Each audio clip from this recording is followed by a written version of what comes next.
নমস্কার। আপনারা কি জানেন একটা ফুলের ওজন 10 কেজি পর্যন্ত হতে পারে? কি সেই ফুল পরে বলছি, আগে তার সম্বন্ধে কিছু তথ্য জেনে নেব।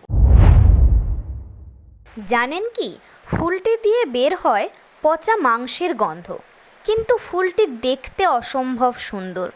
তাহলে কেন বের হয় এই গন্ধ? কারণ এই গন্ধ ছড়িয়েই সে তার খাদ্যকে নিজের দিকে আকর্ষণ করে। এতক্ষণে নিশ্চয়ই বুঝতে পেরে গেছেন কোন ফুলের কথা বলছি। হ্যাঁ, ঠিকই ভাবছেন। এটি হলো বিশ্বের বৃহত্তম ফুল র্যাফলেসিয়া আর্নল্ডি, যা দক্ষিণ পূর্ব এশিয়ায় দেখতে পাওয়া যায়। ফুলটির ওজন 22 পাউন্ড, অর্থাৎ প্রায় 10 কেজি, এবং 3 ফুট পর্যন্ত বড় হয়ে ফুটতে পারে।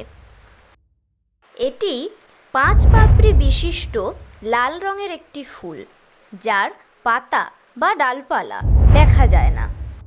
যেহেতু এটি সালোক সংশ্লেষ করে না, তাই এর খাদ্য হলো পোকামাকড়, আর পোকামাকড় খায় বলে এই ফুলটি মৃতদেহের ফুল নামেও পরিচিত। এই ফুলটি সম্বন্ধে আরও কিছু জানার আগ্রহ থাকলে কমেন্ট বক্সে জানাবেন, এবং ভিডিওটি ভালো লেগে থাকলে লাইক করতে ভুলবেন না।